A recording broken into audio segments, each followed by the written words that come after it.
Hey guys, so it's currently like 4:13 a.m. in the morning, okay? I just got back from my friend's house. He was hosting like a big bonfire. I didn't drink or anything, so don't think I'm like fucking drunk or high or anything recording this.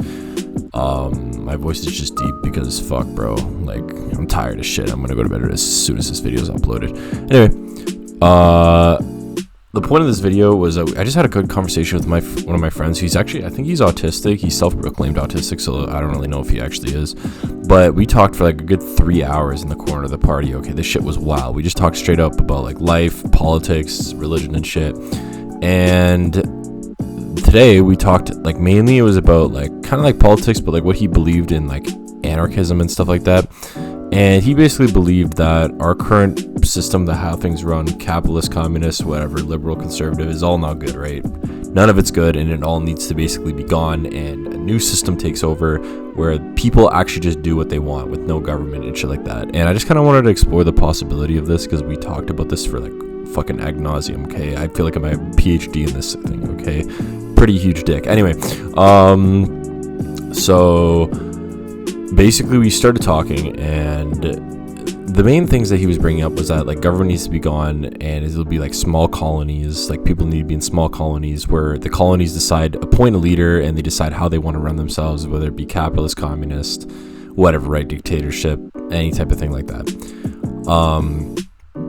And I kind of rebutted this. I said like governments would form anyway through the coalitions, right? And then he started to argue, okay, well, is family technically a government then? And I say, yeah, a government is anything with a governing body governs a certain amount of people, right? Or something like that. Or like tells people what needs to be done and is a collective of people, basically. And that's like kind of what a family is, right? And it's fine. It works in a family, works in small settings, which is what his argument was for having small communities, which is fair. It's very fair.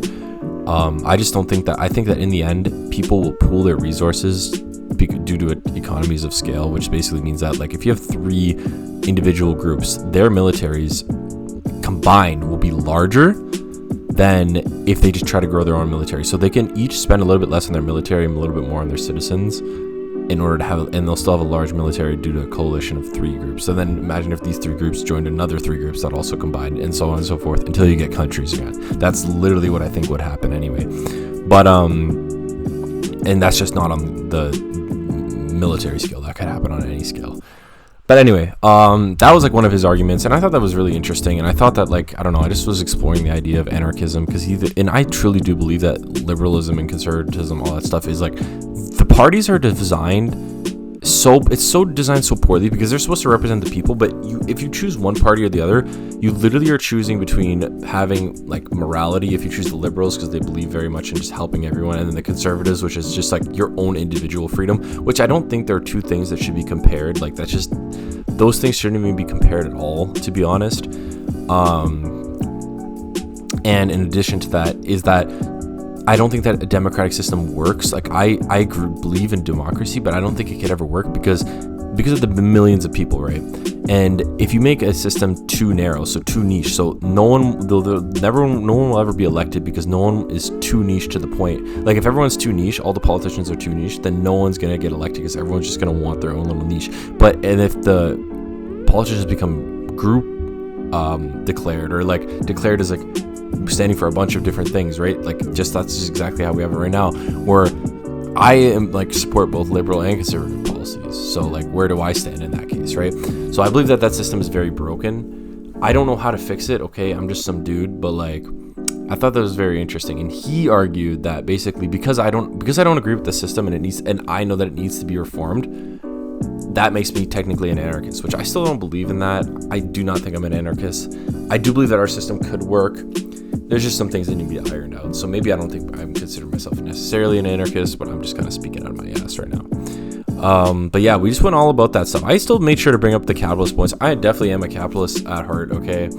Not in terms of like hurting people or child slaves, anything like that at all. Just more like, I think it's just the most logical system in terms of like, not only that it breeds innovation, because everyone always says that, but I just think that, okay, number one, essentially playing government is impossible at collectively deciding the demand for things. Like sometimes they think that, let's just say, leather hides will be super in demand when they're really not, right? So you have all these leather hides just sitting in warehouses rotting. That's an example of something that happened in the Soviet Union. Whereas I think that if everyone's looking out for themselves, if each individual business is looking out for themselves, then they're always going to be competing with each other and will always get the best results, best technology, best service, best this, best that. Whereas in essentially pan economy, the people don't have to worry about quality and shit like that because the government's paying them anyway, right? And I think that's just how that things work. And he argued that's why things need to be broken up into smaller communities that are more isolated, because then there will be no need for that, right? And like that's his thing, is like his basic human needs need to be met, and that's all he wants. Whereas I'm more someone that believes that I think that more progression in technology is better. I just like it's like one of the things I just genuinely believe in. And it was fair. It was a very good argument. I just kind of wanted to bring it on the internet, see what you guys think. But yeah, that's about it. So yeah, I need to go to fucking sleep right now. I think I got work in like 5 hours.